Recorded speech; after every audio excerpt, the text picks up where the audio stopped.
Benim yaşım 75 olmuş. 74. Senin dediğin cennette var o zaman. Burada yok. He. Sonra biz zengin adam değiliz, fakir adamız. Kur'an okuyabiliyor musun? Okunun. Al sana Kur'an-ı Kerim. Allah razı olsun. Abi de Peygamberimizin hayatı. Ekmekleri bayatlatırsan abi bir sürü yemek tarifi var burada. Ona da yemek yaparsın. Bizden bir isteğin var mı? Yapacağımız bir şey var mı? İsterim canınızın sağlığı.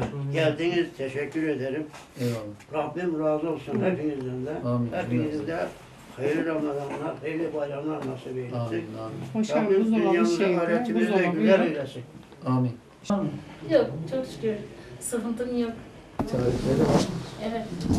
Geri çöp atmayalım, değerlendirelim şimdi. Hocam ben de ekmekleri çöpe atmam. Islarım, ekmek yaparım kendi evimde. Bak burada tarifi var. Biliyorum, köyde büyüdüğümüz için. Hayır. Gerek 365 gün gerekse Ramazan ayı boyunca aile ziyaretlerimiz devam ediyor. Bugün de Nurgül Hanım ve kızı Elif Hanım'ı ziyarete geldik. İftar öncesi.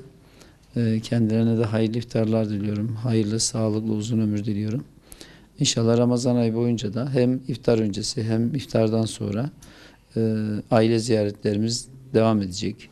İnşallah her akşam bir teravih namazını farklı bir camide kılarak o mahalledeki vatandaşlarımızı da ziyaret edeceğiz. Evlerine çay içmeye gideceğiz. Çat kapı aile ziyaretleri yapacağız.